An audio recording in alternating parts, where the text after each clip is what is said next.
Boa noite, galera. Boa noite, boa noite. Sejam bem-vindos. Vamos chegando, vamos chegando, vamos chegando. Hoje a gente tem um convidado especial, um grande camarada, tem servido de referência aí para vários debates políticos. Carne de pescoço. Nós vamos trocar uma ideia hoje com César Calejón, né? Na verdade, César Antônio Calejón Ibrahim. Vou perguntar isso para ele.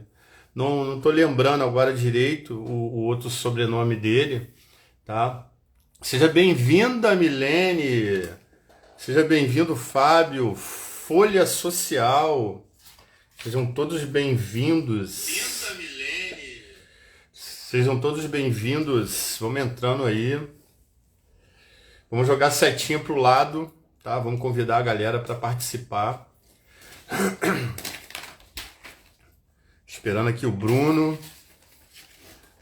O Gênesis.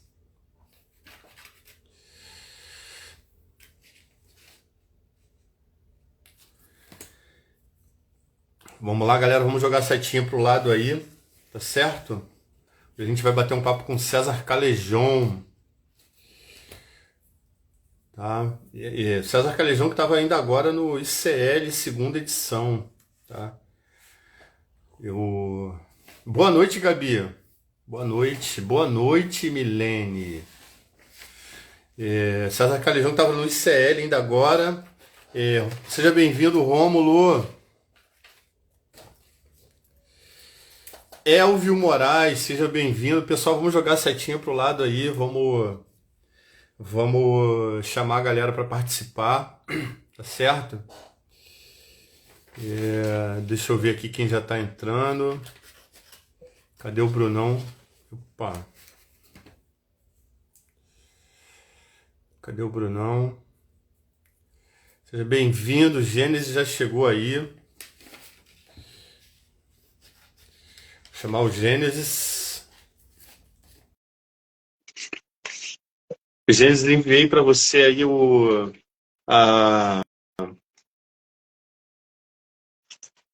convite, tá? Enviei para você o convite, aceita aí. Tô tomando um vinho hoje, tá, galera? Eu estou sem minha Rock'n'Brau, tá? Pessoal que acompanha aí os nossos bate-papos sabe que eu não fico sem tomar uma bebida alcoólica. Então, eu sem a minha...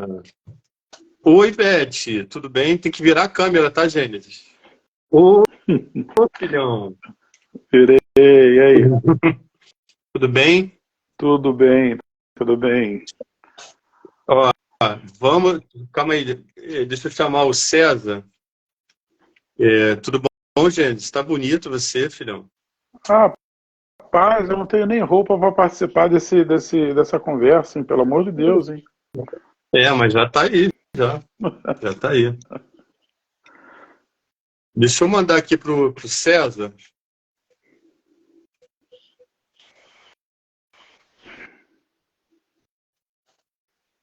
sei se ele... Peraí. Vou dar um alô aqui no César. Peraí.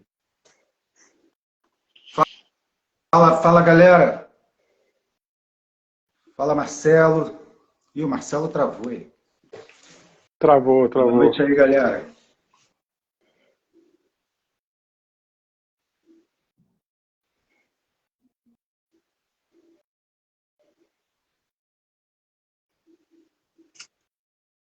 Voltei.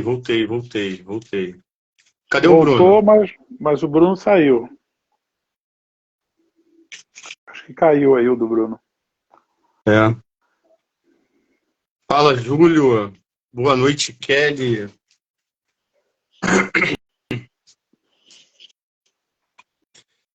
E aí, gente, como é que tá você? Tá animado para esse bate-papo? Rapaz, eu vou confessar que você me pegou de surpresa, hein? Eu ia participar de ouvinte, como sempre, né? Uhum. Telespectador, mas você me pegou de surpresa. É isso aí, mas é bom que a gente vai se preparando para esses desafios, né? Cadê o Calejão? Seja bem-vindo, lê história. Calma aí. Peraí. Peraí que eu vou ter que dar.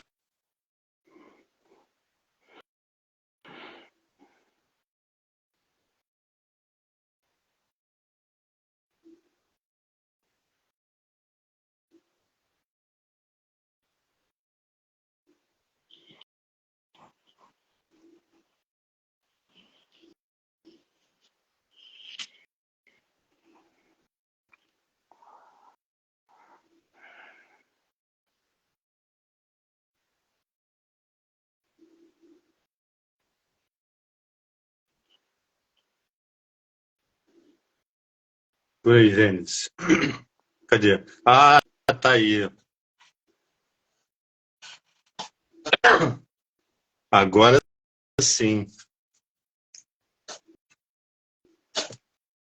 Calejão, já enviei para você, já aceitei.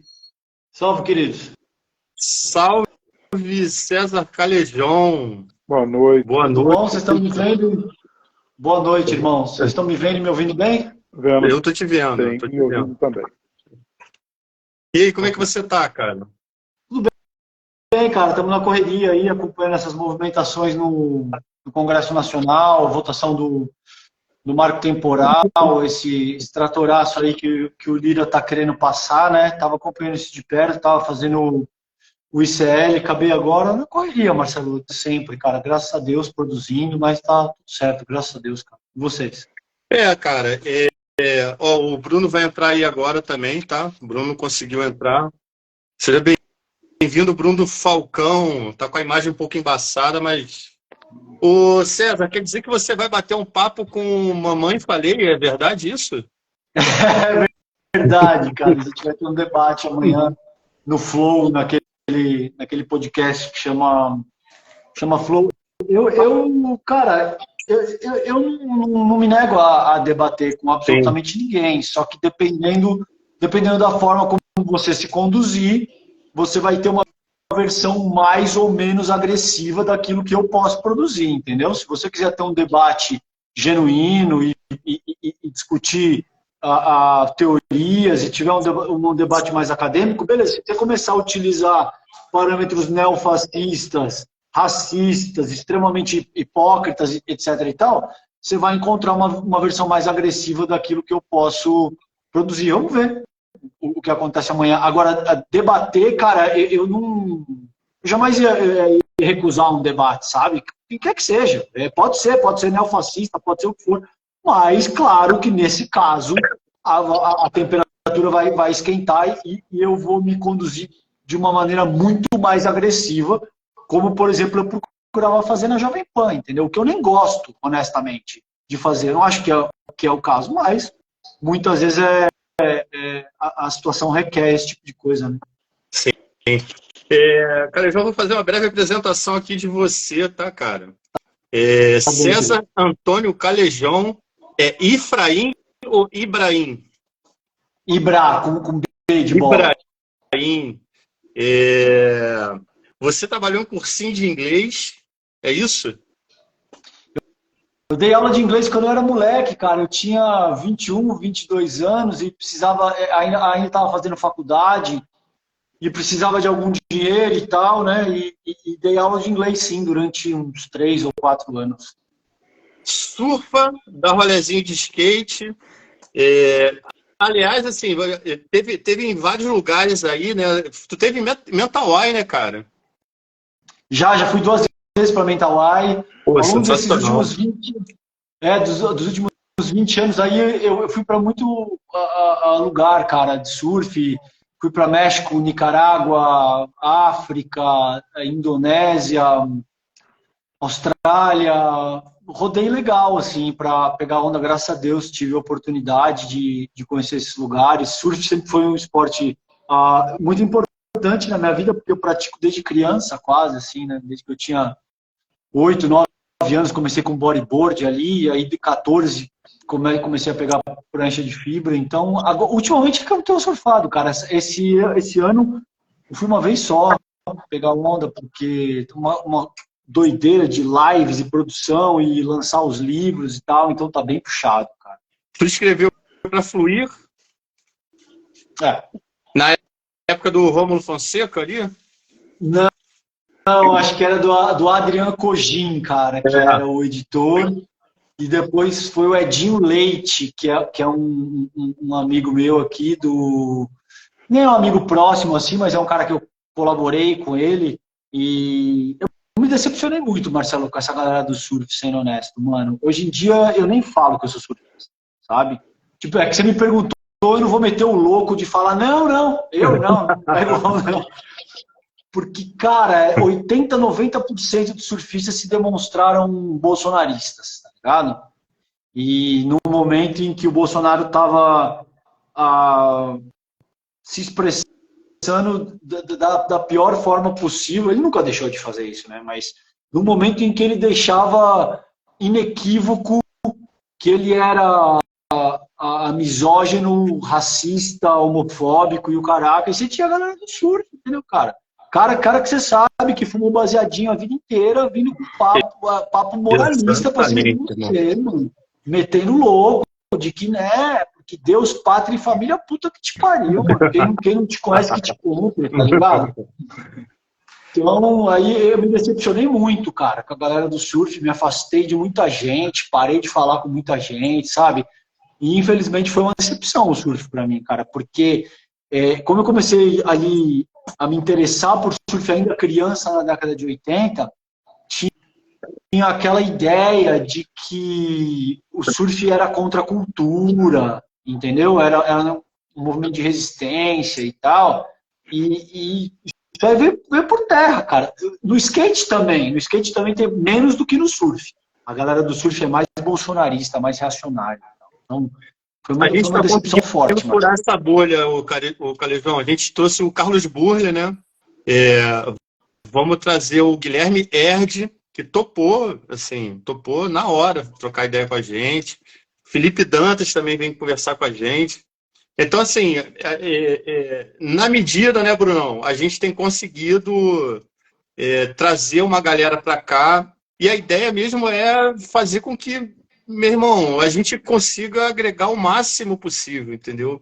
Claro. Porque, assim, muito triste para nós, né, eu que tive várias dessas figuras como referência aí a vida inteira, cara, como você falou, a gente bateu esse papo com o Burle aqui, né, ô Bruno? A gente falou dessa questão da contracultura, da origem do surf, e em certa medida essa galera apresenta algum nível de consciência a respeito disso, né? E é aí que eu acho que a gente pretende entrar. Mas aproveitando que a gente está falando de surf, queria saber de você qual foi a sua maior roubada. Antes da gente entrar na política, todo surfista tem uma roubada, meu irmão. Você, com certeza, tem uma história de roubada. Tem várias, cara. Cara, puta, tem várias. Eu poderia te contar uma. Nas Mental Eye, a gente sempre fica nos lugares assim que são bem simples, né? E eu tenho um amigo, Maurício Ferron, que a gente chegou lá no Manalu, que era um lugar super simples, assim, e, porra, tava 40 graus, e eu cheguei de jet lag, passando mal, comi, fui dormir assim, passei mal pra caraca, vomitei e tal, e acho que um dia depois, assim, ele ia embora, esse meu amigo, e eles pegaram uma tipo, voadeira, né, que os caras chamam, bem simples, assim, e eles saíram e o negócio afundou, cara. E eles estavam com todas as coisas e tal, e eu já estava meio passando mal, e chegou um cara falando, ó, a voadeira do seu amigo afundou no meio do mar lá, cara. Caralho! Cara, afundou lá, cara, não sei nem se tem... Eu falei, mas e aí, qual que foi? Aí, pô, não sabia se o cara tinha morrido, o que tinha acontecido, uma galera chorando, não sabia o que tinha acontecido. alugamos uma moto, eu não sabia se puta, eu me cagava, vomitava, pegava a moto para ir buscar o cara que tava vivo, cara. Essa foi uma roubada foda, assim, mas sempre tem, né? Fomos roubados na Costa Rica, os caras quebraram o carro, levaram tudo. Cara, toda viagem de surf assim, é garantido que vai ter uma roubadazinha, você vai pegar uma virose, alguma merda vai acontecer e tal, mas, assim, o primeiro tubo que você pega e faz a cabeça, aquilo já vale a pena e, pô, você já começa a celebrar as roubadas também, é muito legal. O Gênesis já presenciou uma roubada minha, lembra, Gênesis? Quando eu tinha um quiosque lá no Recreio? Não sei se dá para falar isso aqui. Hã?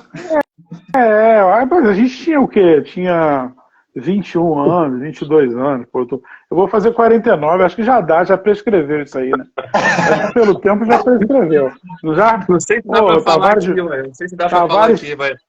Tavares é meu amigo da época de quartel, a gente serviu, foi da turma de 93. E aí ele sempre foi doidinho assim, sempre foi maluco, gosta de surf há muito tempo. E aí convidou a gente para um quiosque lá no Recreio, que ele tinha um quiosque no Recreio, alguém que tinha um quiosque no Recreio. Eu. Aí eu falei, beleza, vamos lá, tranquilo. Aí chegamos lá, ele surfando, eu não surfo nada, eu só tava olhando ele e tal. E aí ele cismou de fazer um chá. Pô, um chá? Eu falei, chá de quê? Não, uns negocinhos que crescem aqui. Pegou no chão, uns cogumelos malucos. Eu falei, que porra. Mas tudo bem, tava ali, né? Já tava ali, tranquilo. Pô, ele fez um chá ali dentro de um negócio, não sei, daqui a pouco deu pra gente, me entregou um negocinho desse tamanho assim, ó, de chá. Eu dei 2 goladas. Falei, pô, legal. Meu irmão, eu acabei a noite, eu acabei a tarde, eu tava vendo o mar fosforescente, verde fosforescente. Tinha um amigo nosso que foi com a gente, Giovanni, estava em cima do quiosque fugindo do jacaré. É por aí, é por aí, é por aí. Nunca mais, parceiro, nunca mais aceitei nada que o Tavares ofereceu. Nada. Eu chamo de Tavares, que é o nosso amigo, é o nosso nome de guerra, né? É o Marcelo, o Tavares, essa criança aí. Nunca mais, nem bala. Nem bala eu aceito dele mais. Deus me livre. Deixa pra lá agora. Brabo, crianças saiam da sala. Crianças saiam da sala. Mas o Calejão, tu tem alguma coisa... o Bruno, tem mais roubada do que eu, cara. Esse aí tem mais roubada do que eu. Quer contar alguma roubada tua, Bruno, pro Calejão?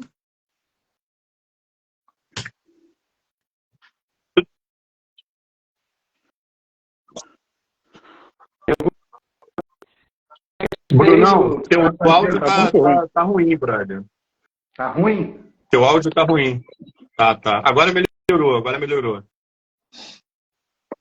Tá ouvindo aí agora? Agora eu tô. Tá.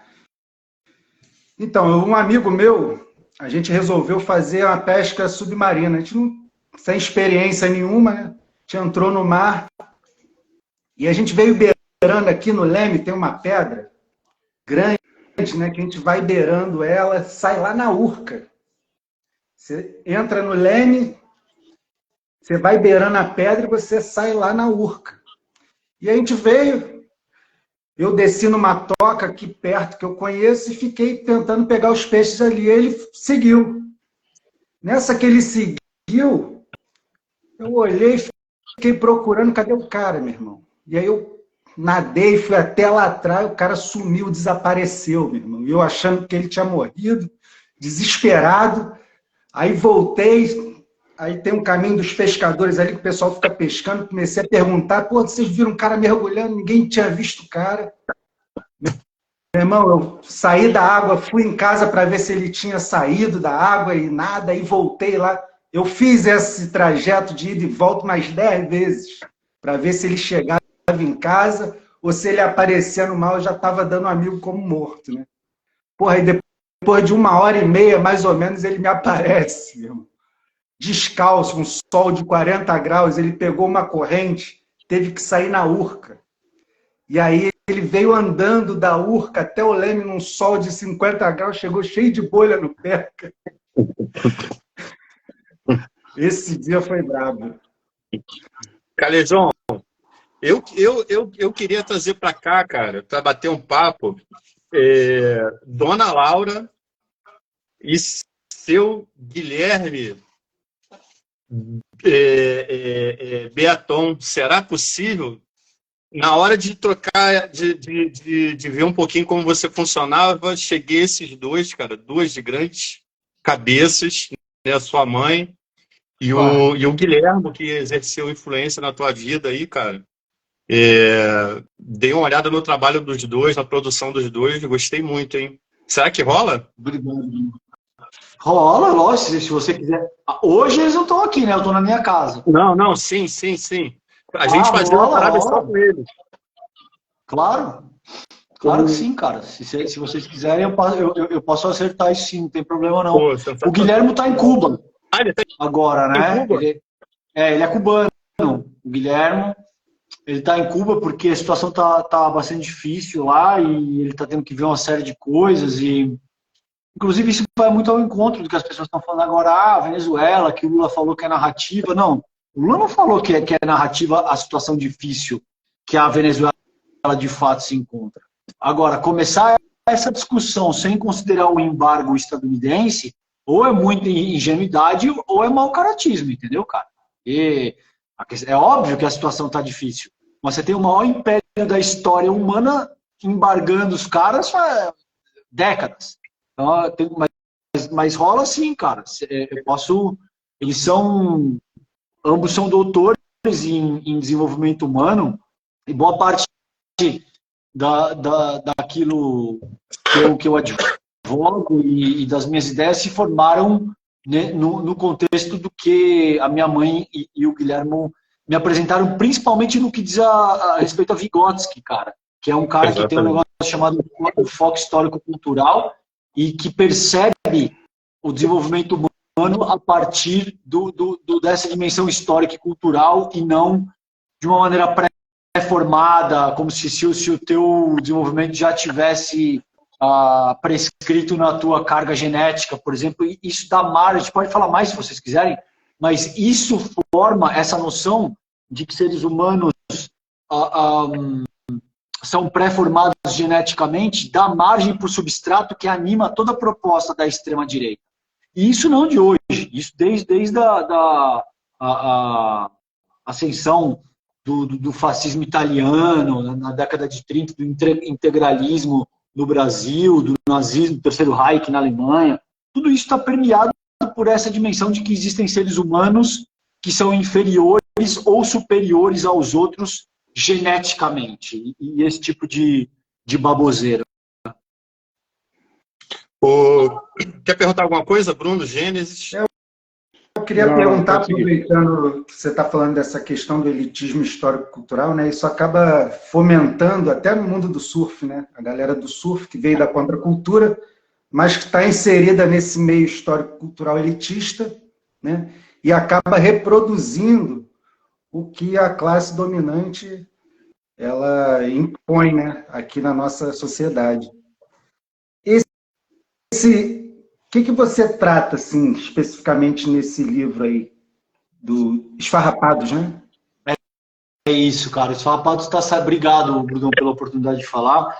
Está saindo agora pela Civilização Brasileira, pela editora Record, e eu trabalho com esse conceito do elitismo histórico-cultural, que, a meu ver, é uma força social que organiza os arranjos da sociedade com base em categorias de distinção, de forma a criar uma gramática da desigualdade e, em última análise, uma hierarquia moral, que organiza o funcionamento social, político e econômico do país. Por que eu comecei dizendo para vocês que o desenvolvimento humano ele é histórico e cultural e não genético?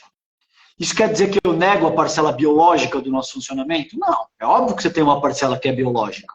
Só que a tua parcela biológica significa que você tem que dormir entre 6 e 8 horas por dia, que você tem que fazer necessidades fisiológicas, que você tem que tomar uma certa quantidade de água por dia, esse tipo de coisa. Você não traz na tua bagagem genética o racismo. Entende o que eu estou te dizendo? Você não nasce sendo racista, ou neofascista, ou o que quer que seja. Tudo que é acontece a partir desse ponto são construções históricas e culturais. Muito bem, no Brasil, uma vez que isso está posto para o âmbito individual, isso também se aplica para o âmbito coletivo, como as nações se formam.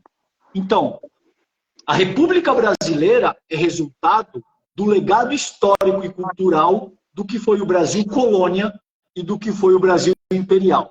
Ou seja, o nosso atual modelo de sociabilidade é fruto de um modelo escravista, que ao longo dos últimos, sei lá, desde a invasão europeia no Brasil, de fato, nos últimos 500 anos, de diferentes maneiras, mas ao longo dos últimos 500 anos, priorizou o desenvolvimento de homens brancos e heterossexuais em detrimento da maioria da população, que curiosamente são consideradas como minorias, porque são minorias políticas. Mas a maior parte da nossa população é formada por negros, por mulheres, e os indígenas são os povos originários da nossa terra. Então, todo modelo de sociabilidade que nos cerca, hoje, tem como categoria básica esse elitismo que vem sendo decantado por 500 anos. E aí eu vou dar o que eu trago de novo. Me interrompam a hora que vocês quiserem, porque eu sou muito prolixo, eu fico falando 2 horas. Eu me perco nos meus próprios raciocínios. Então, isso dito, me interrompam no momento que vocês quiserem. Veja, ao longo do século XX, houve um superdesenvolvimento das forças produtivas e dos meios de produção. O que gera... Deixa eu começar antes disso. As relações sociais, elas se organizam com base naquilo que é necessário para fazer a reprodução da vida material. Tá? Essa é uma ideia clássica do campo marxiano. Ou seja, as relações sociais, elas se organizam com base dependendo daquilo que é necessário para que você faça a manutenção da tua vida. É muito fácil de perceber isso. Com base em aonde você trabalha, com base no tipo de ambiente que você frequenta, muitas vezes para fazer a manutenção da sua própria subsistência, você estabelece o tipo de relação social que você leva para a vida inteira. Gênesis, por exemplo, me disse aqui que conheceu o Marcelo no tiro de guerra. Entende? Essa é uma relação social que se formou com base na materialidade que requer a formação da vida. Só trazendo para o âmbito prático para explicar onde eu quero chegar. Muito bem, uma vez que a gente entende que as relações sociais são determinadas pela materialidade histórica, por aquilo que requer em termos de composição de materialidade, ao longo do século XX houve um superdesenvolvimento das forças produtivas e dos meios de produção. Isso criou uma riqueza mercadológica sem precedente na história da humanidade. Essa é a primeira vez que a gente tem diferentes tipos de moletom, diferentes tipos de carro, diferentes tipos de café, diferentes tipos de motos, etc. e tal. Se você fosse um proletário, um trabalhador do século XIX, da Manchester, que Marx e Engels, por exemplo, estavam estudando, o teu objetivo era fazer a manutenção da tua força de trabalho para poder vender a tua força de trabalho no dia seguinte. Tá? Assim como basicamente fazem 80%, 90% da população brasileira até os dias atuais. Se você fosse parte da elite industrial, eu não gosto desse termo, em seguida eu vou dizer por quê. Se você fizesse parte daquela classe mais abastada, da classe privilegiada, que era formado por industriais naquela ocasião, o teu objetivo era espremer o quanto você pudesse a classe trabalhadora para fazer a manutenção dos teus privilégios e para se colocar numa situação cada vez mais confortável. Muito bem. Enquanto trabalhador ali, o teu objetivo era ter o que comer, ter o que vestir, ter um teto sobre a tua cabeça, ter uma sela para o teu cavalo e acabou. As relações sociais também se organizavam de uma maneira muito mais homogênea, com base na forma como essa materialidade estava disposta. Então, o que acontece aí? Isso gerava uma certa possibilidade de unidade do proletariado, da classe trabalhadora, que em tese é a principal força revolucionária no sentido de promover qualquer mudança significativa. O que acontece ao longo do século XX, que nem Marx e nem Engels viram, e essa é uma das dos pontos centrais que eu trago no livro. Não estou nem dizendo que eu sou o primeiro nem o único a dizer isso, estou dizendo simplesmente que eu digo isso no livro. Esse super desenvolvimento das forças produtivas e dos meios de produção gera essa riqueza mercadológica e, paulatinamente, você passa a ter, para além dessa luta de classes que existia naquela ocasião, uma luta dentro das próprias classes. Porque agora, o motoboy que mora na Rocinha, por exemplo, ele quer ter um tênis Nike, porque se ele tiver um tênis Nike e uma moto um pouquinho melhor, a gatinha da comunidade dá mole para ele, ele tem acesso no sentido de chegar em determinada menina, por exemplo. Só estou para efeito prático de compreensão aqui. Isso não se aplica só para os motoboys, que um tem um tênis Nike e o outro quer ter o tênis Nike. Isso se aplica para todos os trabalhadores. Se aplica para advogados que querem ter os ternos Armani e o relógio, sei lá, que eu nem sei que porra de marca que é, e quer almoçar e quer almoçar num restaurante caro na Zona Sul do Rio de Janeiro, aí, por exemplo, sei lá, em Ipanema, enfim, nos bairros mais caros aí, que eu nem conheço tão bem o Rio para citar, mas vocês sabem muito bem o que eu estou falando. Isso se aplica para todas as classes de trabalhadores.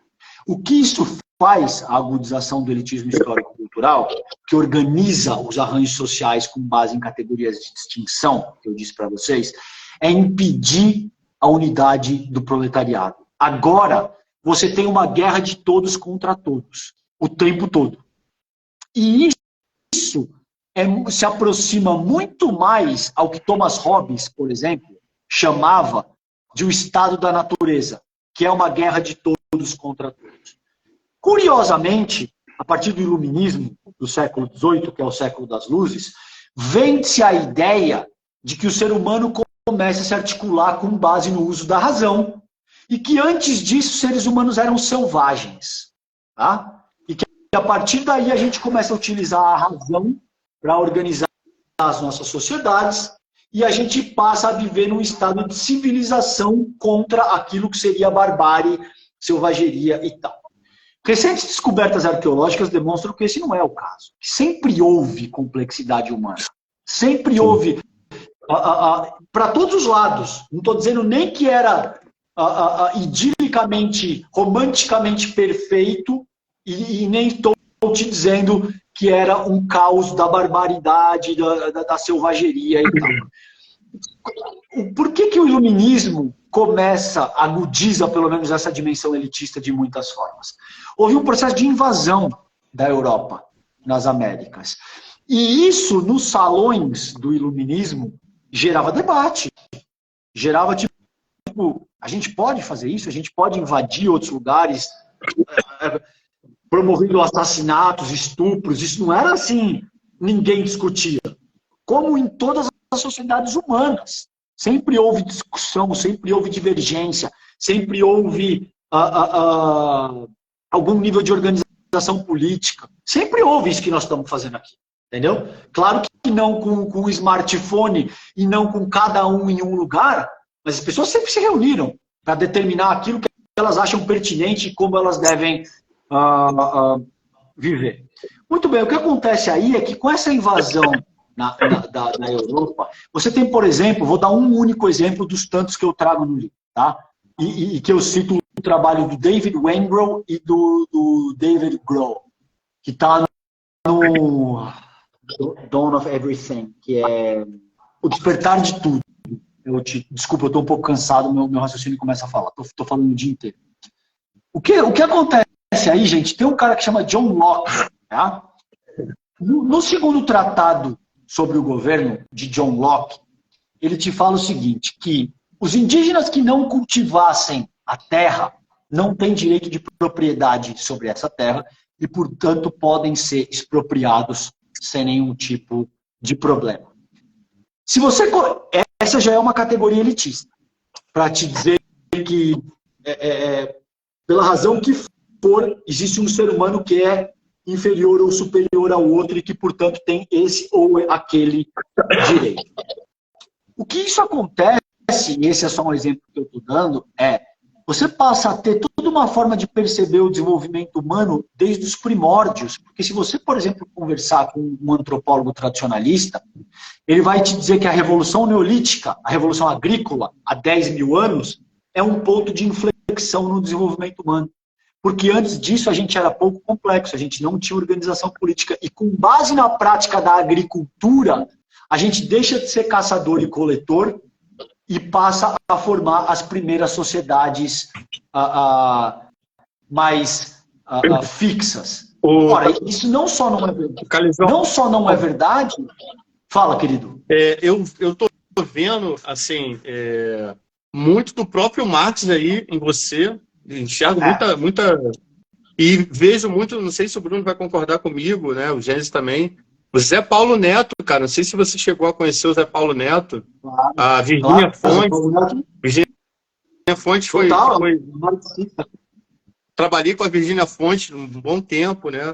Ajudei a coordenar alguns cursos aqui em algumas universidades com a Virgínia Fontes. E o Ricardo Antunes também, cara. Eu já vi o Ricardo Antunes com algo bem parecido. Assim. Na verdade, estou aqui muito contente de estar ouvindo isso de você, cara. Já ouvi outras vezes, mas você está trazendo algumas dimensões que para mim são novas. Pois, excelente, irmão. Esses caras são craques, Paulo Neto, o Ricardo, todos esses que você citou, a meu ver, são os principais marxistas teóricos do país. A minha base é marxista, não necessariamente, por exemplo, nessa obra eu utilizo Marx, eu utilizo Vygotsky, eu utilizo Boaventura de Souza Santos e eu utilizo Paulo Freire, com a educação libertadora. Mas esse raciocínio, por exemplo, que eu estava desenvolvendo, por que é importante a gente manter isso em perspectiva? Hoje, a gente tem uma dimensão a respeito do desenvolvimento humano que atende ao que eram os interesses dos europeus quando eles queriam invadir e expropriar as Américas. Então, por exemplo, essa visão antropológica tradicionalista que te diz que seres humanos deixam de ser nômades, caçador, coletor e passam a se organizar com um nível de complexidade a partir da Revolução Agrícola, surge nesse contexto no qual os europeus se apoiam no John Locke para dizer que os indígenas eram selvagens porque eles não cultivavam a terra no sentido de praticar a agricultura de uma forma mais ampla e, portanto, eles poderiam ser expropriados, usurpados, assassinados, sem nenhum tipo de comedimento, porque não se tratava de seres humanos. Entende? Agora, aonde que eu acho que aí é uma contribuição que pelo menos eu não vi em outro lugar e é isso que eu tento trazer nesse trabalho.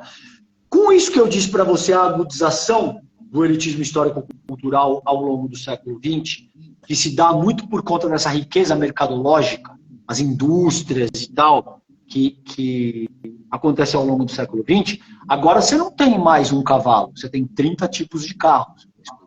Agora você não quer mais ter pão na sua mesa. Você tem 400 tipos de pães diferentes para escolher. Agora você não quer ter mais água para matar a tua sede. Você tem 5.000 tipos de cervejas ou de outros drinks para escolher. Isso também agudiza essas relações sociais em um ponto em que talvez o único parâmetro que era usado até essa ocasião para promover a distinção, que era a raça, não é mais o único agora. Continua sendo. A raça continua sendo o principal parâmetro segregatório. Mas hoje, o elitismo histórico-cultural organiza isso de uma maneira muito mais densa, muito mais complexa. Hoje você tem características fenotípicas, se o cara é mais alto, se o cara é mais baixo. Você tem etarismo, que é a idade. Você tem gordofobia. Você tem LGBTQIA+fobia. E você tem a raça, que seguramente segue sendo o principal parâmetro segregatório. Você tem questões de gênero, você tem questões socioeconômicas que servem para fazer a distinção de que, olha, essa hierarquia moral a qual eu me referi no começo da conversa com vocês, classifica essas pessoas aqui, as outras aqui, tal. Entende? Então, é um pouco disso que eu, claro, eu estou tentando resumir aqui 308 páginas em 20, 25 minutos de conversa, mas enquanto a gente não for capaz de endereçar o que eu chamo, pelo menos, de elitismo histórico-cultural de uma maneira mais objetiva, mais direta, você não tem como superar o estado de coisas que a gente tem determinado nesse começo do século XXI. Porque você vai ter todo mundo brigando com todo mundo o tempo todo. E a questão é por isso que mesmo dentro das lutas emancipatórias, tá? Então você pega o movimento LGBTQIA+. As pessoas brigam entre si para ver quem tem mais protagonismo, quem tem mais recompensas materiais / financeiras, quem consegue viver uma vida mais hedonista. Isso se aplica para absolutamente todos os movimentos emancipatórios e impede uma conquista mais genuína, de fato. Entende? Gera mais promoção do que resultado. Para encerrar minha fala nesse ponto. Eu moro aqui perto da favela do Heliópolis, aqui em São Paulo. Tá?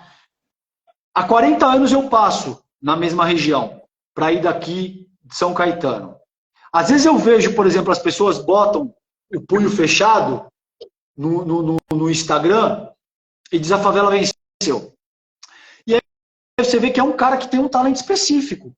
É um cara que é um jogador de futebol, é um cara que é um músico, é um cara que é um atleta, é um cara que é um gênio em determinada coisa, e ele conseguiu ascender dentro da sociedade do capital.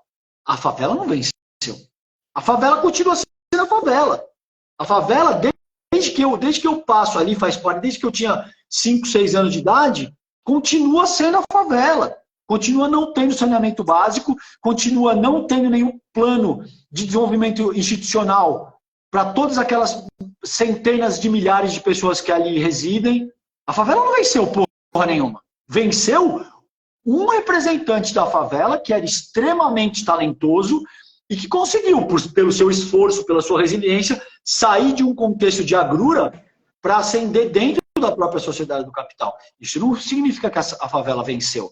A despeito de toda a riqueza, de toda a beleza, de toda a solidariedade que você vê dentro da favela, a favela continua sendo um lugar que também tem muito sofrimento, e também tem muita carência, e também tem muita necessidade.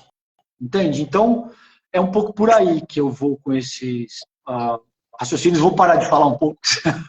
Não, o César, quer dizer, antes, vou pedir para o pessoal que ainda não segue o César, o pessoal, estou vendo que tem muita gente aí que está entrando, vamos começar a seguir o César, né, quem não segue ainda, e quem segue o César, por gentileza, comece a seguir também o Impertinente, o Guerra Indireta aí, que é o nosso canal auxiliar. O César, eu queria te fazer uma pergunta que é o seguinte, cara, uma certa agonia minha, né? Ouvindo você, eu ainda não tive a oportunidade de pegar o livro ainda, né? Porque parece que ele não está sendo distribuído ainda, né? Só a pré-venda. Isso. Então, qual é a minha agonia? Assim, eu sempre penso nos caminhos, né? Que a problematização, a gente problematiza, mas a gente aponta caminhos. Você consegue apontar alguns caminhos? Não estou dizendo para você dar... como é que chama? Fórmula mágica. Não, assim, nem para você contar o final do livro. Spoiler, a assessoria aqui me falou agora, spoiler, isso aí. Não estou dizendo para você dar spoiler do livro, mas queria que você, pelo menos, dissesse para nós se a gente vai conseguir ver no seu livro alguns caminhos apontados. E aí eu quero emendar isso com outra pergunta, tá? Que é uma agonia minha agora, nesse momento, e eu não sei se o Bruno, você, o Gêmeos, vão acompanhar essa agonia que eu tenho. Eu penso que se nós não formos para a rua com uma bandeira estratégica, o governo não vai ter uma retaguarda segura para poder continuar caminhando. E eu não estou falando para a gente ir para a rua para brigar por 20 centavos de passagem, não. Eu acho que a gente tinha que ir para a rua, por exemplo, para brigar lá no Banco Central para a queda daquele cara que está lá, meu irmão, que já está caindo de maduro, entendeu? Não sei se eu falo o nome aqui ou se eu não falo. Até para não dar muito cartaz, uma preocupação que eu vejo que você tem muito, né, de evitar falar nomes. Então, assim, o diretor do Banco Central precisa cair, meu irmão, e eu acho que ele só vai cair com a pressão popular. E o que acontece também, cara, é que a gente está dando muita coisa que a gente deveria fazer, a gente está deixando que o Xandão faça, que é uma outra coisa que me preocupa também. Eu acho que o povo precisa estar na rua para pressionar essas ações. Tá? Eu não sei como é que ficou hoje a votação no Congresso, acho que você pode até trazer isso para nós. Então, deixar isso aí para você mastigar para nós. Tá bom, querido. Eu vou começar por essa última parte. Acho que ficou algo em torno de 280 contra 150 foi aprovado. E agora o Pacheco está dizendo que vai botar na gaveta e existe essa possibilidade, talvez, de inconstitucionalidade no STF também. Então, esse é o primeiro ponto. O segundo ponto concordo contigo, acho que a gente precisa organizar e ir para as ruas, porque, sobretudo, o Arthur Lira é um cara que está querendo agir como primeiro-ministro do país, ele não tem voto para isso, e isso só vai parar com, de fato, mobilização popular. Nas ruas, nas redes sociais, o Arthur Lira precisa ser compelido a se comportar como presidente da Câmara e não como primeiro-ministro do Brasil, que é o que ele quer, de alguma forma, ter um regime parlamentarista para que ele possa mandar. Essas são as duas questões finais. A tua questão inicial, eu tenho um capítulo inteiro dedicado nos Farrapados a refletir acerca de questões práticas que podem ser capazes de alguma forma, surtir algum efeito na maneira como o elitismo histórico-cultural organiza o nosso atual modelo de sociabilidade. Isso não significa que eu acredito que a gente vai ter uma mudança drástica no meu tempo de vida. Eu acho que a gente batalha por coisas que vão se materializar muito depois. A sociedade que a gente quer ver, quando eu digo a gente, o campo progressista, se você batalha por emancipação popular, por igualdade de raça, de gênero e tal, não vai se concretizar no nosso tempo de vida. Isso vai se concretizar muito, muito além, muito depois de que a gente já não esteja mais nessa terra. Ainda assim, é uma luta que, a meu ver, vale a pena lutar, é o que eu quis fazer da minha vida, é o que eu sempre quis fazer da minha vida. Então, eu acho que você não pode criar grandes expectativas no sentido de achar que vai acontecer uma revolução nos próximos 10, 15, 20 anos, porque essas mudanças são lentas e infelizmente, elas não seguem o passo que a gente gostaria. Mas eu trago 4 pontos, eu trago vários, eu vou trazer esses 4 para reflexão aqui da live com vocês, porque eu acho que são pontos centrais. Já no ensino médio, a gente, a meu ver, então assim, a gente pode pensar em medidas para o curto, para o médio e para o longo prazo. Para o curto prazo, passa por isso que você falou, ser capaz de reduzir a Selic de 13,75 para níveis aceitáveis, porque esse é o principal fonte de segregação hoje, na medida em que impede a economia de crescer e favorece o rentismo. Favorece gente que já tem muito e que não faz nada para ganhar muito dinheiro. Agora, do médio para o longo prazo, eu citaria essas 4 medidas que devem, a meu ver, serem implementadas já no ensino médio, quando a molecada tem 12, 13, 14 anos. A primeira delas é uma educação antirracista, fortemente antirracista. O racismo é a principal chaga da nossa sociedade, como eu vejo.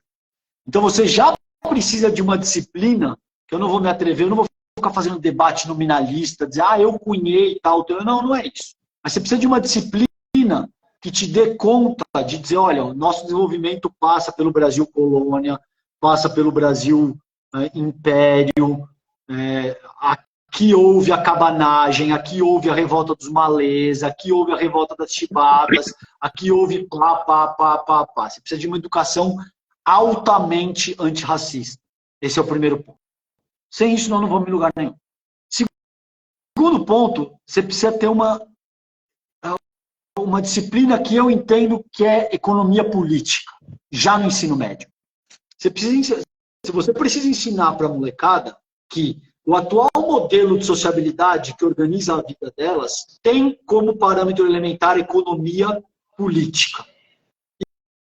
E que toda dimensão política tem um viés econômico e que toda dimensão econômica tem um viés político. É por isso que se chama economia política. Tá? Então você precisa explicar o que é taxa de juros, o que é política fiscal, o que é política monetária, qual que é a relação dessas porras todas com o jogo que se aplica no Congresso Nacional. Tá? Desculpa se eu estou um pouco lento para articular, estou cansado. Economia política. Isso é absolutamente fundamental. Tá? Porque economia política é a base de como a sociedade, sob a égide do capital, se constitui. Economia política. Então, uma disciplina, uma educação fortemente antirracista, uma disciplina que seja falar sobre o racismo explicitamente e indicar a história do nosso desenvolvimento enquanto nação, antirracismo, economia política. Em seguida, o que eu aponto como sendo absolutamente fundamental? Dinâmicas constitucionais.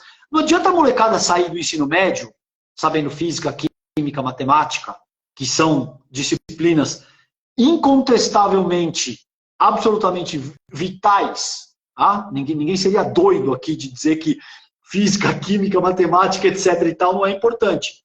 Agora, não adianta o cara sair sabendo isso e ele não sabe como é que funciona a república na qual ele habita. Não sabe o cara não sabe que serve o Congresso, o Senado. Exatamente, o cara não sabe o que é o Congresso Nacional, ele não sabe o que é o Senado, o que é a Câmara, ele não sabe o que é a maioria simples, maioria qualificada, ele não sabe quantos senadores existem, quantos deputados existem, ele não sabe quantos instrumentos legislativos existem, o que é um decreto, o que é um projeto de emenda da Constituição, o que é um PL. Ele não sabe que se ele juntar na comunidade dele 20, 30 mil, 40, 50 mil assinaturas, ele pode começar um projeto de lei. Ele não sabe nada, velho. Então, como é que você vai jogar um jogo? Eu sempre uso esse exemplo. Pensa no xadrez. Eu não estou te falando de estratégias avançadas, de abertura, de meio de jogo e de fim de jogo. Eu estou falando que o cara nem sabe que a porra do cavalo anda em L, cara. O cara não sabe que o bispo anda na diagonal. Como é que você vai pedir pro cara, mas presta atenção no jogo? Que jogo, meu tio? Eu não sei nem que diabo tá acontecendo nessa merda. Eu não sei nem o que essas pecinhas fazem, mano. Como é que você vai pedir pra população, mano, que vive em comunidades empobrecidas?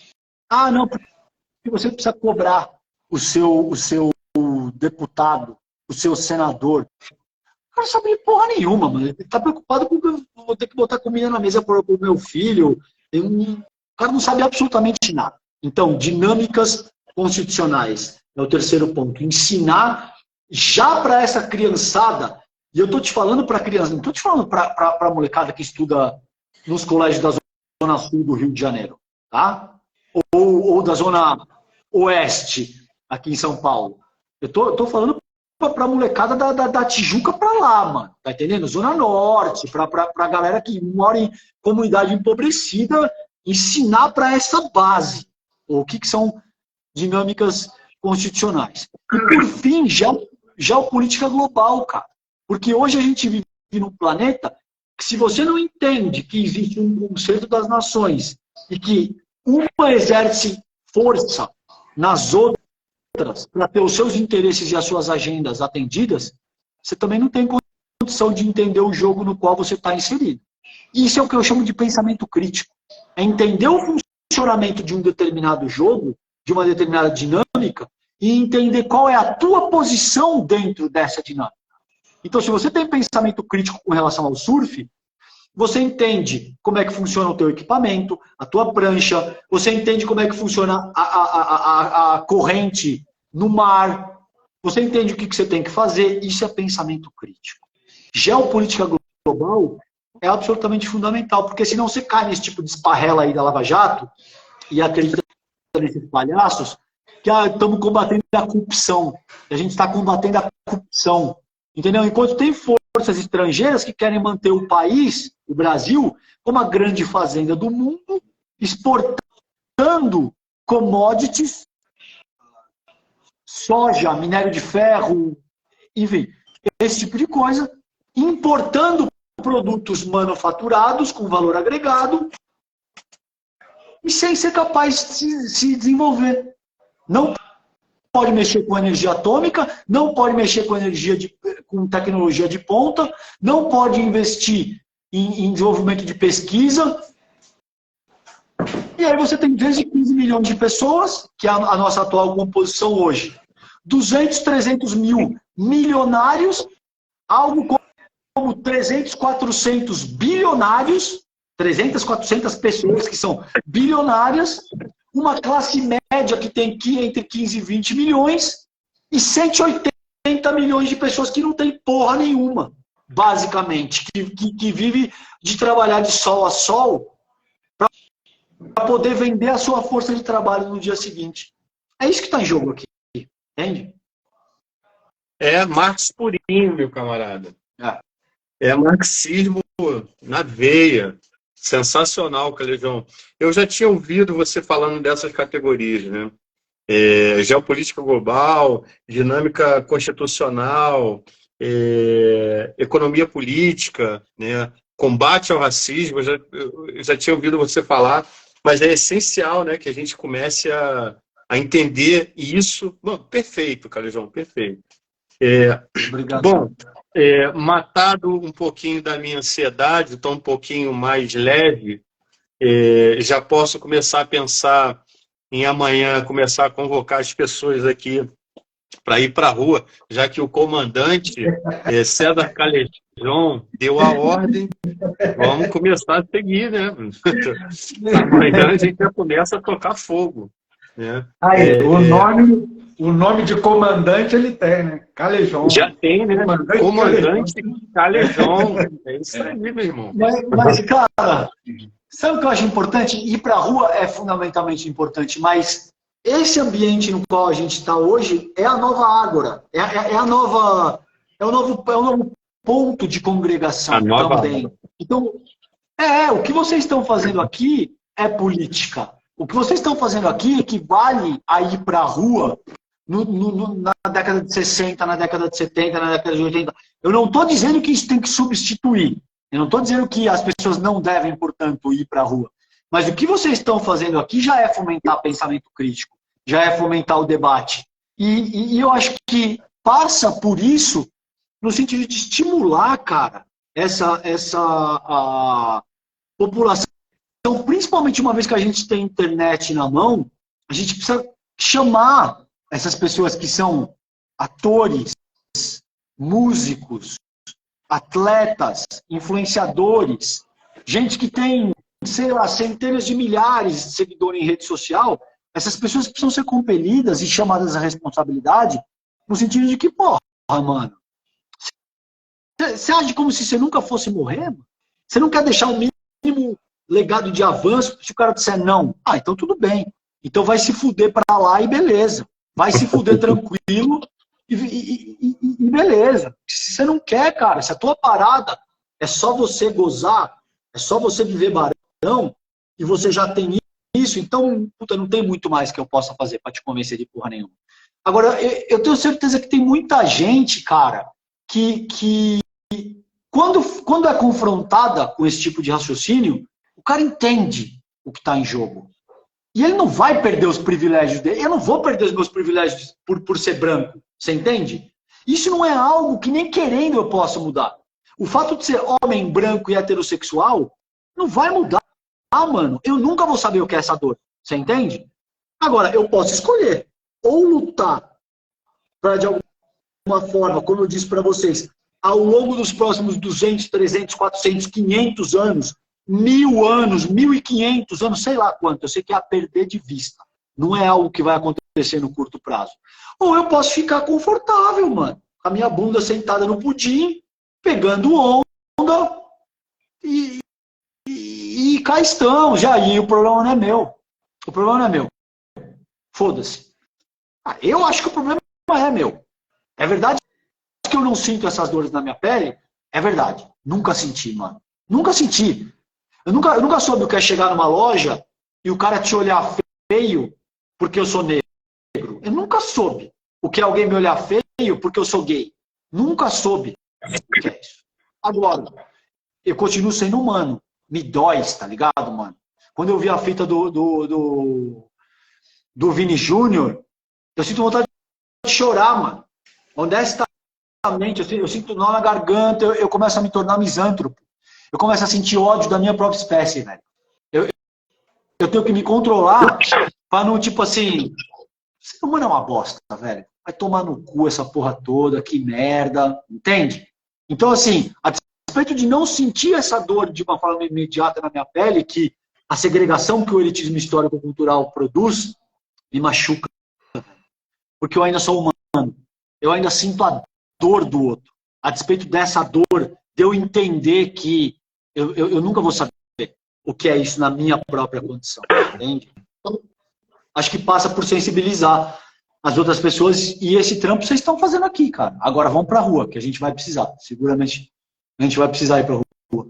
Ô, Calejão, tem uma questão aqui que perpassa por isso também, que é em relação aos mecanismos de manipulação hoje, que estão bem sofisticados. Apesar da gente usar as plataformas, elas acabam utilizando muito do que a gente produz, dos nossos conteúdos, e fazem com que isso depois se volte contra a gente, né?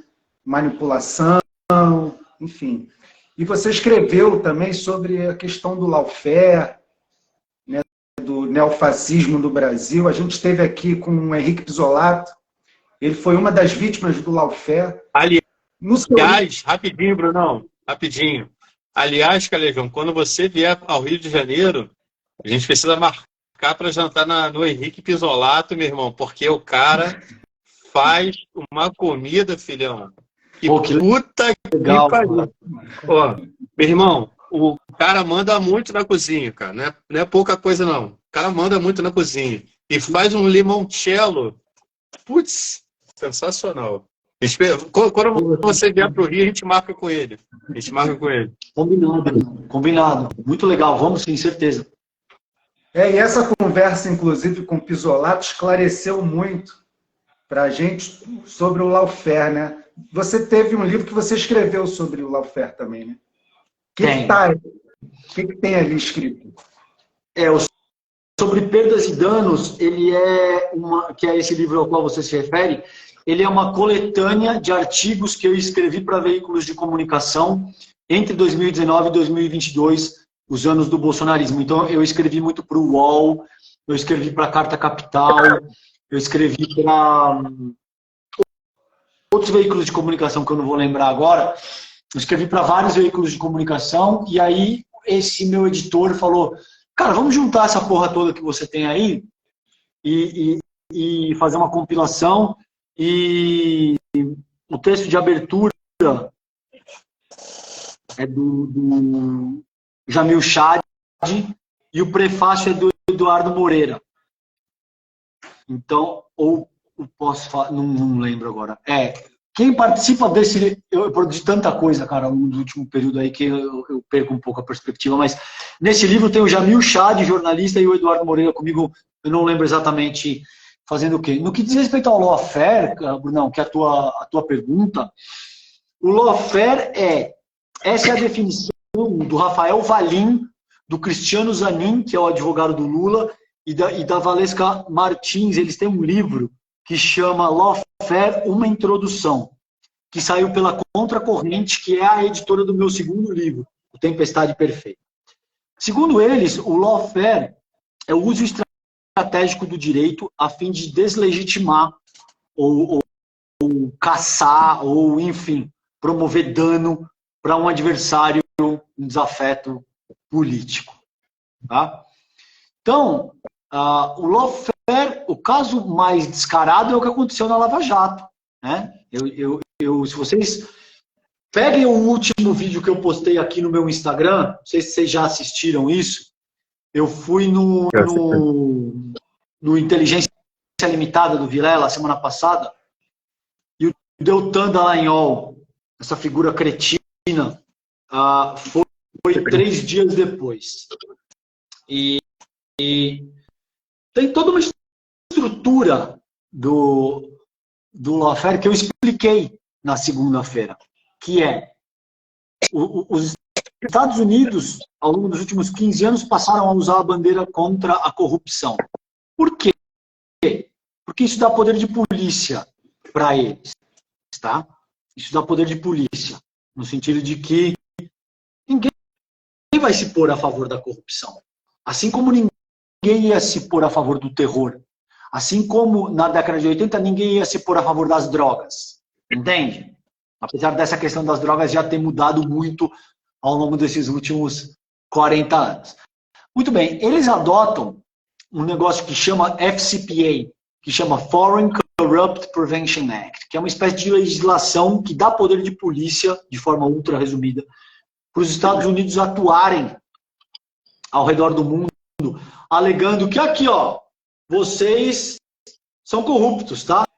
Então, vem cá, e vocês vão ter que dançar conforme toca a banda.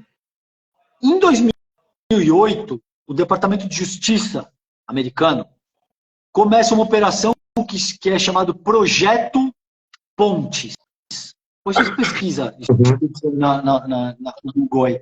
Operação Pontes, Projeto Pontes.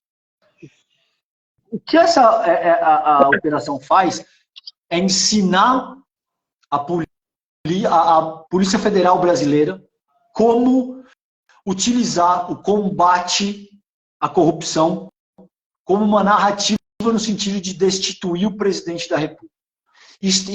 Tem uma reunião de uma mulher que chama Karine Moreno Taxman, no qual ela fala exatamente isso. Para ser capaz de destituir o presidente da República, vocês precisam de um certo nível de indignação da população, considerando a corrupção dos políticos malvados. Tá? Ah, César, isso quer dizer que não tem corrupção? É óbvio que tem. A corrupção é endêmica. Agora, achar que você vai resolver um problema histórico, cultural, em 2, 3 anos, com uma figura como Sérgio Moro, francamente, né, cara? Entendeu?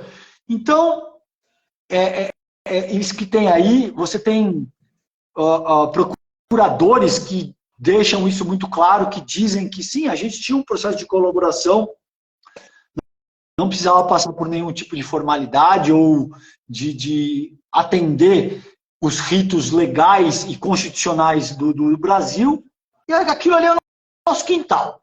Basicamente o cara fala isso aí, o Kenneth Blanco fala isso.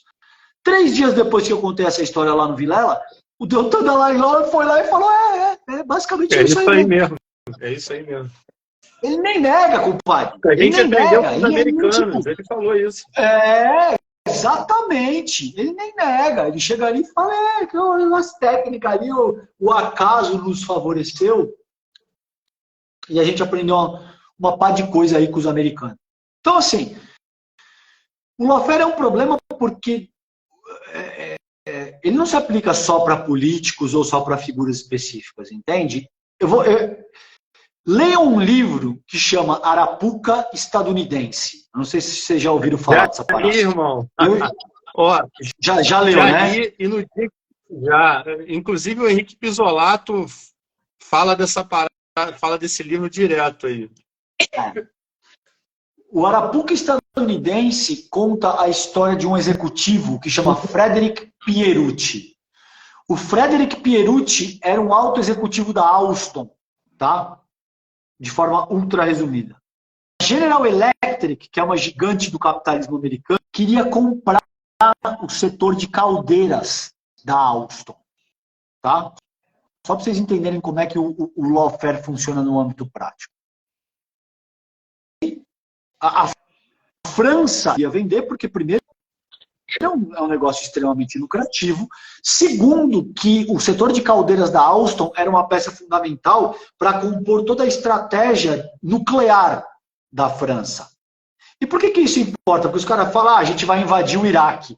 A França diz, não, vocês não vão invadir, porque vocês não têm aprovação do Conselho de Segurança e a maioria da Assembleia das Nações Unidas diz que não. Se você tem independência nuclear, você consegue fazer, por exemplo, o que a Rússia está fazendo agora, com todos os erros. Não estou endossando a invasão russa na Ucrânia. A questão é muito mais complicada, eu não vou ter tempo para abordar aqui hoje com vocês. Mas, enfim, se a Rússia não tivesse ogivas nucleares, você vai receber o mesmo tipo de tratamento que o Iraque recebeu, sim, que o Afeganistão, que a Líbia, tá? Eles vão entrar no Médio Oriente e vão estraçalhar a sociedade civil, criancinhas, com helicópteros Apache. Tá? Essa é a parada. Muito bem, mano. O que acontece aí é que os Estados Unidos não aceitam não como resposta e eles utilizam o Departamento de Estado, se eu não me engano, nessa ocasião, para literalmente sequestrar o Frederick Pierucci. Uma vez que o Frederick Pierucci pisa em solo americano, ele tem a sua prisão decretada, dizendo que ele tinha cometido atos de corrupção há 10, 15 anos, sei lá, um caralho lá do Arco da Velha, tiraram essa porra do rolê do cara e meteram essa. Então agora você vai ser condenado a 70 anos de cadeia. Mas tem um outro esquema aqui para nós. Deixa o cara preso aí 2, 3, 4, 5, 6 meses, tá? Amacia o bife do malandro e depois você chega lá e fala o seguinte, ó, ao invés de puxar 70 anos de cadeia, você pode fechar um acordo de delação aqui com a gente. Você pode fechar um acordo de delação que você sabia até chegar no Patrick Cron, que era o CEO da empresa. Quando o Patrick Cron percebe que isso vai acontecer, ele fala muito bem, vende o setor de caldeiras, foda-se. E aí, os Estados Unidos conseguem desmobilizar a estratégia nuclear da França e a General Electric, que é a gigante, consegue comprar o setor de caldeiras da Alstom, que eles queriam. Então, veja, essa é a gente que diz que está lutando contra a corrupção. Tá? Exatamente. É esse tipo de mau caráter que desestabiliza uma democracia, provoca meio trilhão de reais, esse dado do Poder 360, em perdas, considerando as 11 principais empresas que foram quebradas pela Lava Jato, meio trilhão de reais. Tem ideia do que é isso, né, mano? 500 bilhões de reais. Mais de 4 milhões de postos de empregos. E ainda se vende como arauto da moralidade. Ainda se vende como, não, nós somos a força do mundo, o sal da terra que está reformando as instituições nacionais e vamos acabar com a corrupção. Mas o senhor não tem interesse político, né? Não, eu não. Abre e fecha aspas, Sérgio Moro. Não, eu não poderia me candidatar à política, porque se eu assim fizesse, vamos dizer que isso poderia colocar em credibilidade todas as minhas decisões que foram tomadas. Aí esse filho da puta, perdão o uso da palavra, aceita ser ministro da Justiça do governo que ele ajudou a eleger, malandro. E agora se elege senador da República. Combate contra a corrupção. E vai trabalhar para Álvares e Marçal, ganhando milhões, considerando as próprias empresas que ele ajudou a fuder, tá? É isso que está em jogo aqui. Esse é o... Calejão, isso aí, cara, eu inclusive falo com a galera. Você anda na Avenida das Américas, ali na Barra da Tijuca, você via muita coisa, cara, muita coisa da construção civil brasileira, né, da indústria da construção civil brasileira. Hoje você só vê empresa americana. Ó, o Raul falando aí, ó, o Raul Paz falando aí, ó. É a Petrobras, deixa eu ver só o que ele falou aqui, que o Raul, aliás, o Calejão, depois, duas pessoas você precisa conhecer, não sei se você já conhece o Pisolato, já tem contato com ele, mas o Raul Paz, cara, o Raul Paz é um maluco que, inclusive, precisa ir para Galãs Fez, bater um papo lá com o Bez e com o Maldonado. Ele é funcionário da Petrobras e ele tem uma espécie de projeto em que aulas de artes marciais são oferecidas para o público LGBT. Ou seja, nosso amigo Raul Paz é da gangue LGBT. Tá ligado? É aquele maluco que falou assim, pô, o Marcelo, vem você e o Bruno aqui fazer uma aula experimental aqui com a gente. Eu falei, não, que isso, rapaz, vamos deixar isso para depois. Mas ele veio aqui bater um papo com a gente. Ele está falando o seguinte, a Petrobras que construía suas plataformas no Brasil, a Lava Jato, pelo que eu estou entendendo aqui, a Lava Jato passou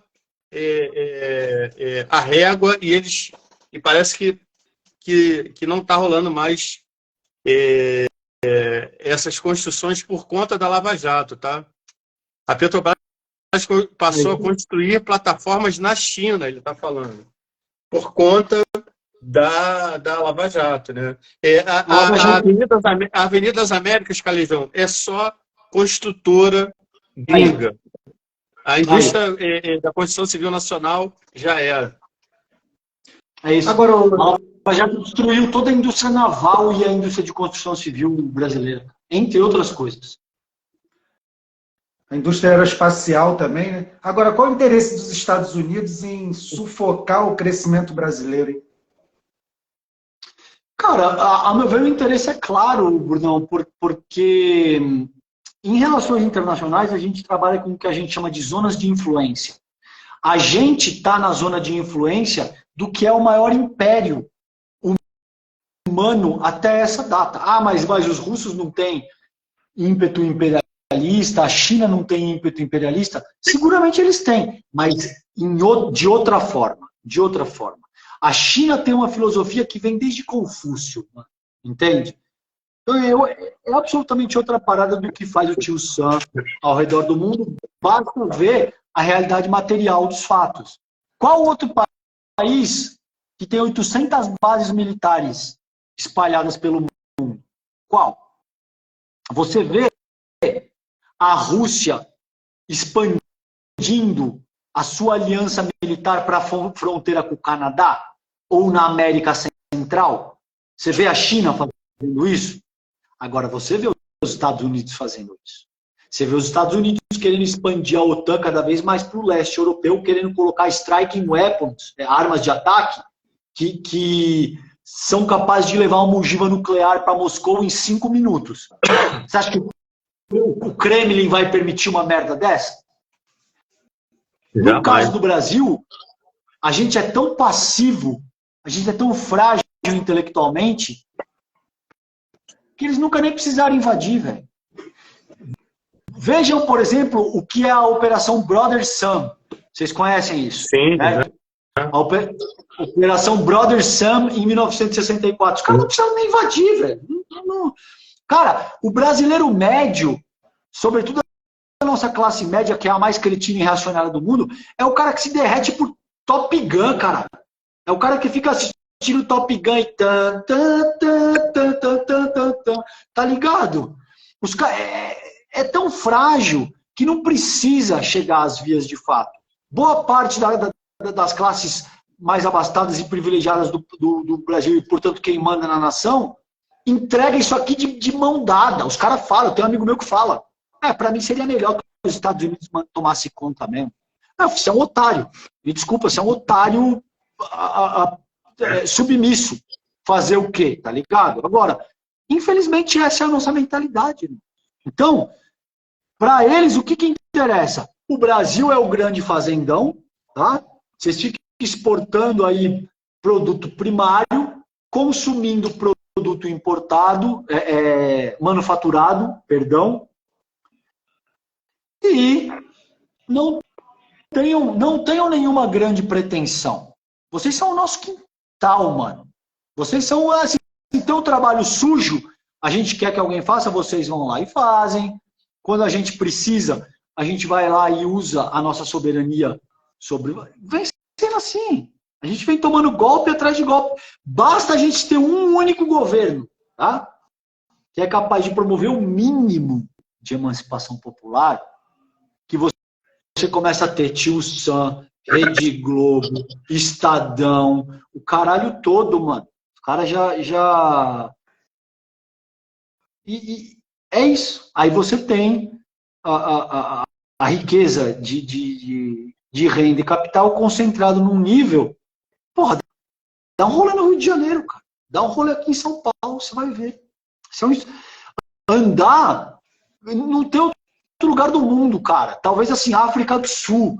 Talvez 2 ou 3 outros países do mundo que você sai da zona sul do Rio de Janeiro, ao que você tem ali Leblon, Ipanema, Copa, o caralho todo, e você anda, sei lá, mano, 2, 3 minutos de carro, você tá dentro de uma comunidade assim, que, cara, um lugar vale 25 mil reais, um metro quadrado. No outro lugar tem quase saneamento básico. Gente, isso é esse tipo de sociabilidade que, a meu ver, os Estados Unidos querem fazer a manutenção porque isso interessa os seus propósitos. Entende? Os caras do Big Tech ganham muito dinheiro, o capitalismo americano ganha muito dinheiro aqui. E eles não querem uma nação independente e soberana. Vai fazer o... Vocês estão ouvindo? Não, eu tô... Tem um barulho. Não sei se entra na minha internet. Bom, mas é isso, cara. Então, assim, os caras não querem alguém, vocês viram o que o Lula fez aí, que vai falar de moeda única entre os BRICS, moeda única na América do Sul, uma moeda única que vai ser capaz de tirar o dólar de moeda hegemônica, do que os caras não querem, mano. Os caras querem um cara tipo Bolsonaro, que bate continência a bandeira deles e lambe a bota. Isso é muito claro. O Calejão, eu vou entrar, a gente já está perto de encerrar, eu quero entrar em alguns temas com você antes da gente encerrar. E aí a gente vai fazer o sorteio aí do livro, né? Boa. É o seguinte, uma figura da Jovem Pan chamou o Felipe Neto para subir ao ringue. Lembra, né? Lembra dessa história? Lembro. A mulher lá. Não vamos falar o nome dela aqui para não gerar engajamento para essa criatura. Você chegou a falar que pena que não foi comigo. Me senti muito... Lembra dessa parada que você falou? Que pena que essa parada não acontece comigo, né? Mas, assim, evidentemente, eu também falei, na hora eu falei assim, cara, que pena que isso não acontece comigo.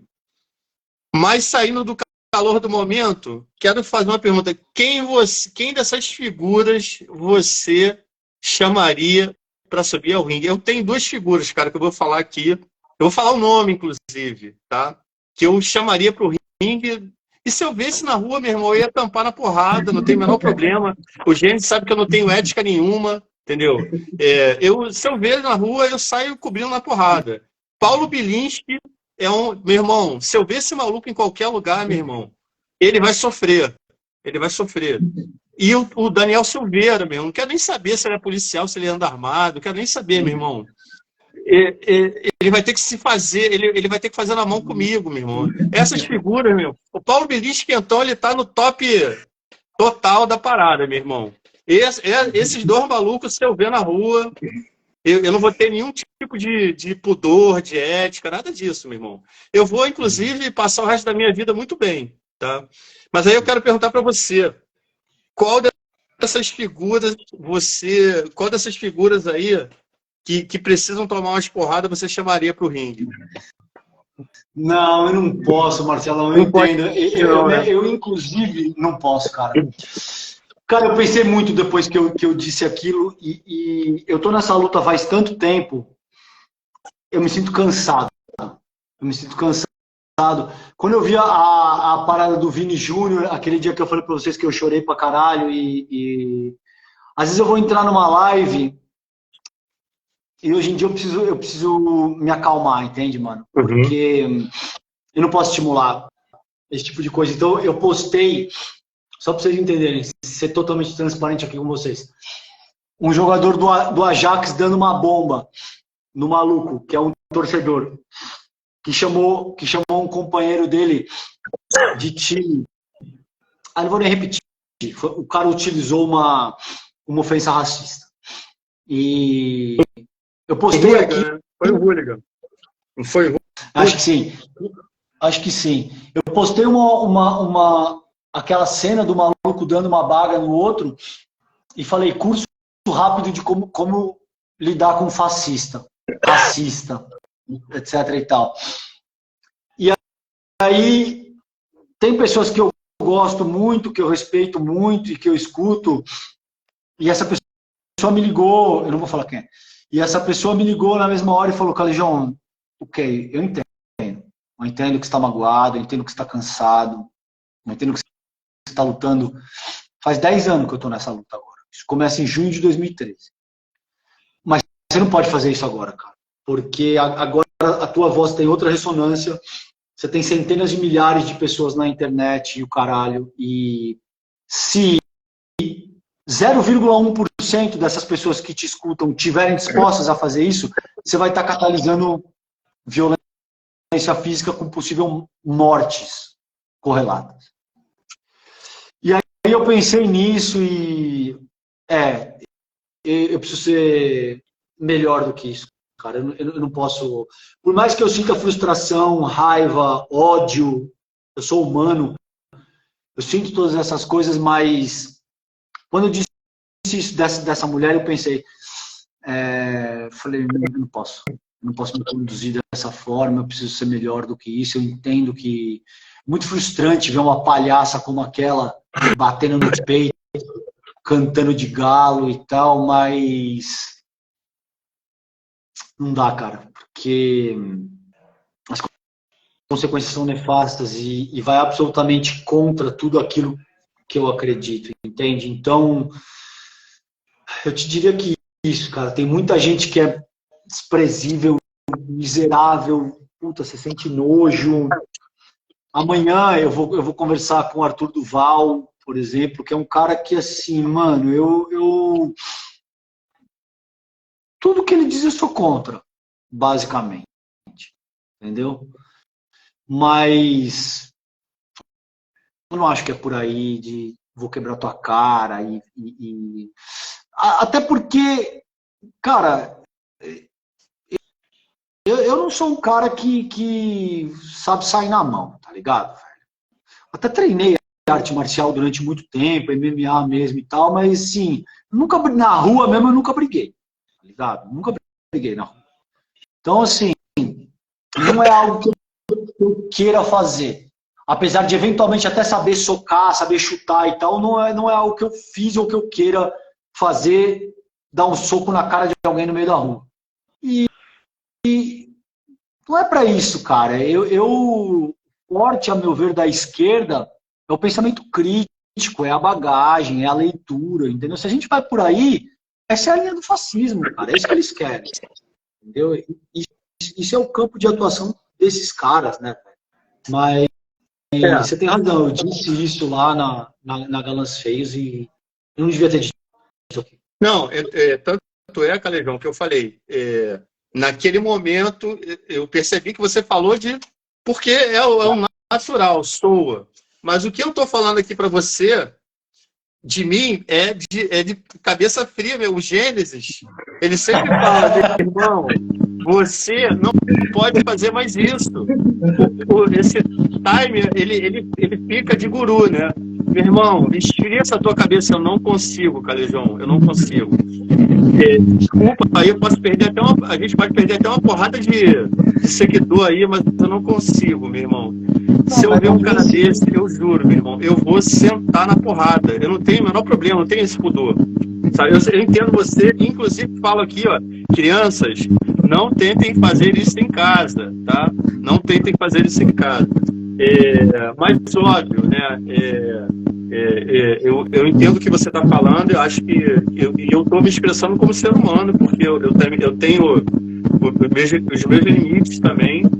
Eu não tenho essa, né? Eu falo para os Gênesis, eu queria ter esse estado de espírito. Gênesis, acho que é o teu microfone, hein, que está dando. Tenta dar uma afrouxada aí.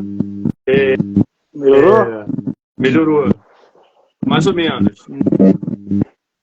Melhorou não. Melhorou não. Tenta ficar sem microfone, irmão. Veio.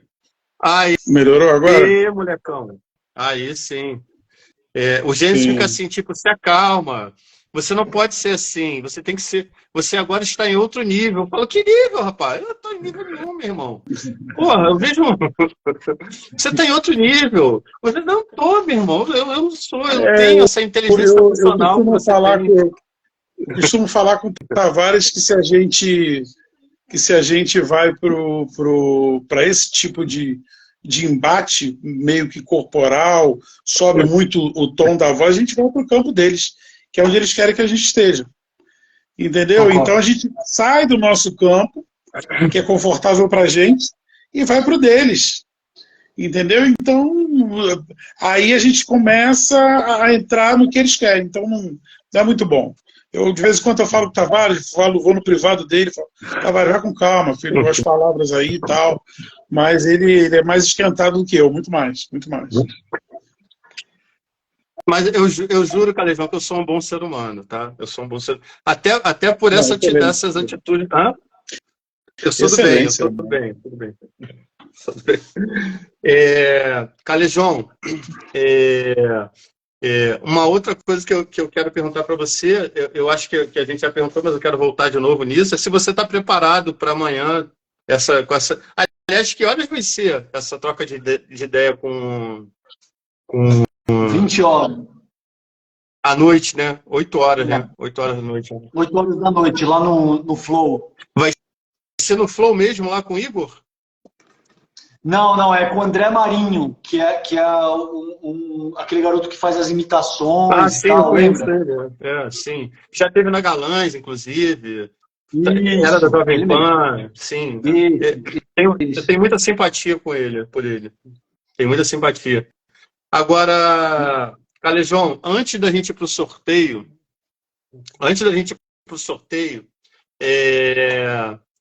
eu queria que você fizesse suas considerações finais e depois, né, jogasse toda a sua energia positiva para que o livro siga bons caminhos, os livros que a gente sortear sigam bons caminhos. Pô, cara, eu quero agradecer demais ao trabalho, a oportunidade que vocês me deram hoje, o trabalho que vocês fazem. Eu acho que o trabalho que realmente importa, cara, é um trabalho de formiguinha mesmo, de batalhar todo dia, de ir costurando, de ir fazendo política, entendeu? Qualquer outra coisa são grandes vaidades, é você querendo assim, né? Porque eu tenho milhares de seguidores, eu vou revolucionar. Funciona assim, cara.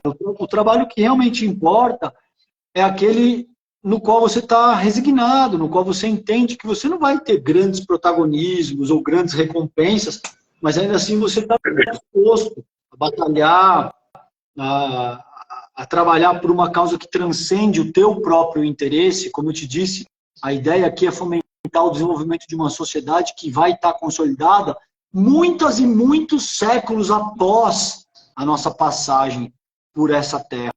É o que o Frantz Fanon, eu gosto muito do Frantz Fanon, que é um psicanalista negro da Martinica, um gênio, a meu ver. Ele escreve... Vocês conhecem o Frantz Fanon? Sim, o Silvio Almeida tem uma referência muito grande dele também. Jones Manuel também fala muito dele. Exatamente. São dois caras fodão, aliás. O Jones, eu gosto muito dele, e o Silvio, não preciso nem falar, né? Cara, é um monstro. Então, o Fanon chama o que a gente está vivendo de uma grande noite da humanidade. Assim como o Marx chama esse período de pré-história. A gente está trabalhando para sair dessa grande noite, para sair dessa pré-história. Isso pode demorar outros 200, 300, 400, 500, 1000 anos, 1500 anos, não sei quanto tem. Mas eu tenho fé que algum dia vai acontecer. E a gente vai ser capaz de superar o processo de exploração do homem pelo homem. A gente vai ser capaz de superar o elitismo histórico-cultural, e a gente vai ser capaz de superar essa categoria de distinção que diz: Marcelo é superior ao César por esses motivos, que é superior ao Bruno por esses motivos, que é superior a Gênesis por esses motivos. O que quer que seja. Os motivos variam.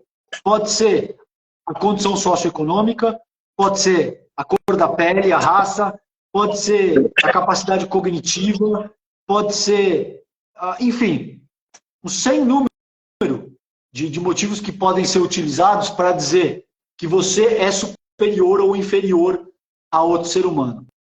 Enquanto a gente não conseguir abandonar essa parafraseando o Selassie, o Bob Marley em War, enquanto a gente não conseguir abandonar finalmente e definitivamente essa filosofia que elenca cidadãos de primeira ou de segunda categoria, vai haver guerra. Vai ter guerra. E é isso que a gente ainda está vivendo nesse começo do século XXI, e é para isso que a gente luta, a despeito de saber que eu não vou ver isso. Nós aqui não vamos ver isso, a próxima geração não vai ver, a outra. Eu não sei quando, eu tenho certeza que não é para já. Eu tenho certeza que não é para os próximos 500 anos.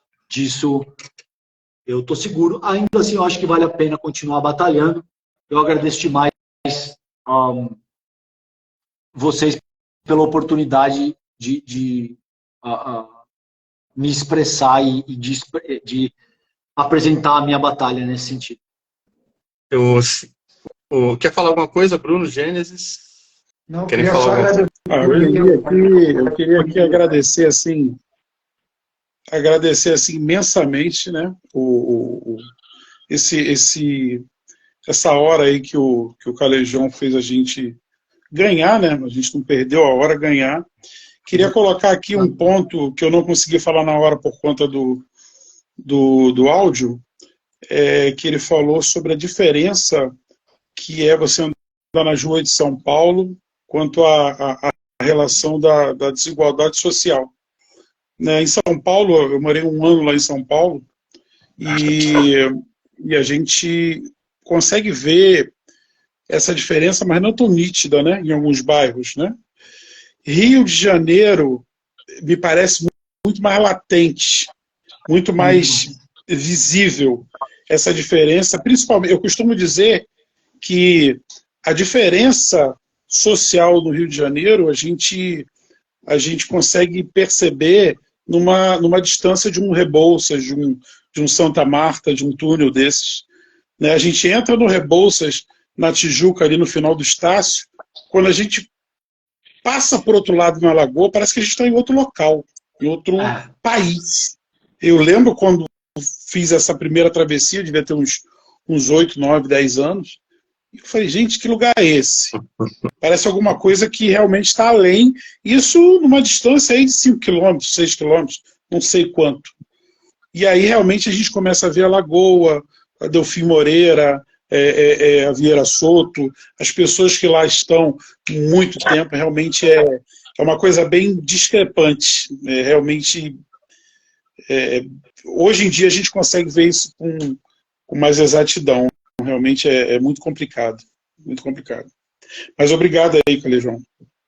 Ô, irmão, eu que te agradeço, Gênesis. Obrigado. Valeu, Calejão. Obrigadão aí, tá, pela disponibilidade. Obrigado, Bruno. Pô, foi uma aula aí pra gente. Aprendi bastante. Obrigado. Tamo junto. Marcelão, vamos tocar aí agora esse sorteio. Tô preocupado com a hora da live. Então, Calejão, deixa eu falar uma coisa. Tem duas formas de a gente fazer esse sorteio. Da forma digital por aqui, só que, meu irmão, eu já tentei milhões de vezes, eu me enrolo toda. Vai ser no papelzinho, como sempre foi.